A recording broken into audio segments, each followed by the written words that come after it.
Peace. I'm gonna give you a quick some fundamental lessons, astrological lessons. I always try to give understandings, not just information, because there's a lot of information out, but it's not much understanding. So I know that if you can have your own understanding, you can go out and get your own information.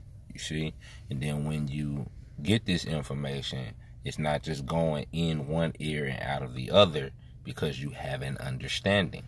So, you'll get the information and be able to utilize it, be able to put it somewhere mentally, store it somewhere where it can be recalled. So, I watched one of my old videos. Somebody left a comment, and they was like, what was it? Isn't Virgo opposite of Pisces, or is Virgo opposite of Gemini? Because in the video I said Gemini, Virgo, but I was talking about planets, and the person asking the question was talking about signs.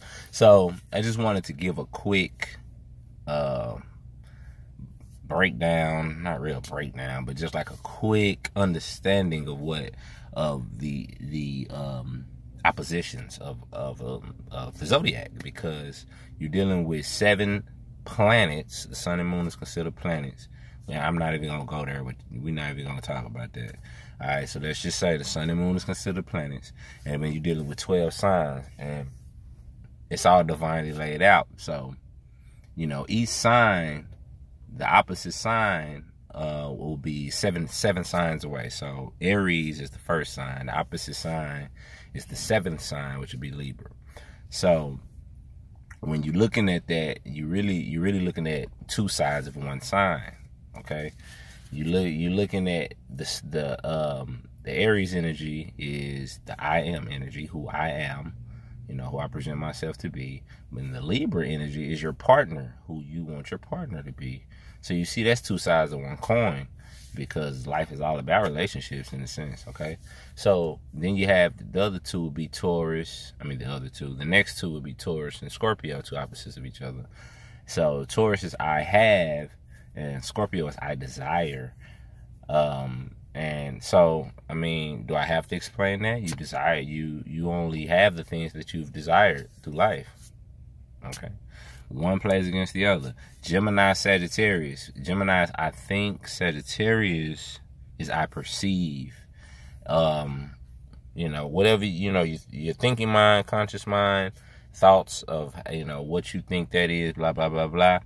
After analyzing the thing, you have a general perspective of it. That's Sagittarius. The thoughts in themselves is Gemini. The general perspective, like, well, that's just how shit is. That's Sagittarius.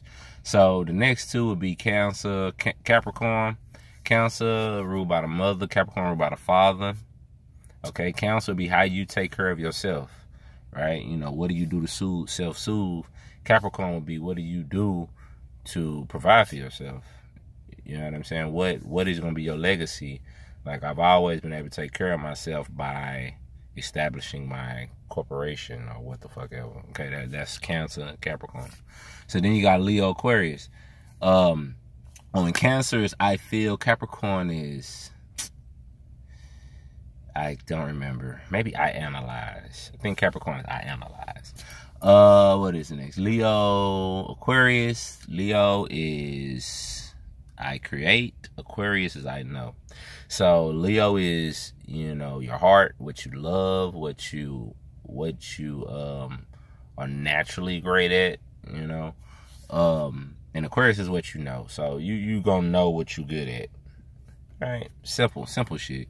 Like, a lot of these are simple. Once you just look at it more practically, instead of, I was talking to a brother at work, and this new little employment I have, this new job, I'm running into a few conscious people. So, how they say when you raise your vibration, you start to attract those like-minded. So anyway, the brothers asked me, like, have you opened your third eye? He know about the pineal gland. Everybody on their level. And I'm like, don't read into that like that's like you gonna start bending spoons with your mind and all that. You know what I'm saying? Like, spirituality is more practical than it has been reported to be. I think I said that right. Anyway, whatever. So the last two is Virgo, Pisces, and Virgo is I work, Pisces I believe.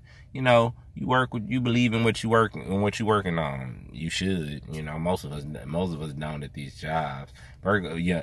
Capricorn's career, Virgo is job. You know, Virgo rules your hands, what you do every day. You know what I'm saying? That's why in one video I was saying Virgos is freaks. And Pisces is I believe. Pisces rules your feet. I want you to think about this. For you to believe in something, you have to stand on it. Right? Right? You believe in gravity, right? So you're standing on the ground, right? So that's why Pisces rules your beliefs, rules your feet. It's the feet, the fish. You know, Jesus is in the fish in the back of the car. That's Pisces. So that's the two sides of the signs. Now you got two sides of each planet, and I'm going to try to run through this quick. You got Mercury. So the two sides of Mercury, the planet Mercury, is Gemini and Virgo. You see? The two sides of Mars is Aries and Scorpio. The two sides of Venus is Taurus and Libra. The two sides of Jupiter is Saturn and Pisces. The two sides of Jupiter is Sagittarius and Pisces. I was trying to get cocky. The two sides of Saturn is Capricorn and Aquarius. But it's really four sides to Saturn because the sun and the moon are the opposites of Aquarius and Capricorn, Leo, Cancer. And those are representations or opposite manifestations of Saturn. You see what I'm saying? Saturn will be the lower self. Sun and moon represent the higher self. Moon will be third eye. And sun is crown chakra. Okay? So when I was saying, you know, you have two sides of a planet, but you also have two sides to the signs, two sides to the zodiac itself. See, it goes planets, signs, and then houses. It's levels. You see, the signs, the houses are manifestations of the signs are manifestations of the planets. You see? So, you know, it's a stair-step type of a thing. And essentially, you can look at them all the same way. You know, like Mercury would be the two sides of Mercury. One is in your mind, one you're doing with your hands, right? Thoughts, Gemini, hands, Virgo. Mars, one is the front you put on, which would be Aries, and Scorpio would be what you actually do when it come down to it. All right, like, you know. And then Taurus is how you present yourself, and then how you want your mate to be. I mean, Taurus. Venus is Taurus and Libra. How you present yourself, how you want to look at her, and then how you want your mate to look. You know, y'all both got to be flashy. If you look good and she, you know, raggedy, it ain't gonna work. So Jupiter, same thing. Sagittarius is your perspectives and your talents, and then Pisces is your beliefs. You have to believe in yourself to be great at anything. See, Saturn, Capricorn, and Aquarius. For you to leave a legacy, you have to have knowledge. Right? It's Capricorn, that's Aquarius. And then Sun and Moon, the opposites of those. You shine in your knowledge and you take care of the world, Cancer, with your analyzations. Capricorn. See? Saturn. So it's all one thing. All of these things are in you. You are the 12 signs. You are the 12 plus 1 makes you the 13. You see? Jesus had 12 disciples, right? John chapter 4, 32, 30. John chapter 10, 32 through 34. Is it not written in your law that ye are gods? That's Jesus' words. Peace.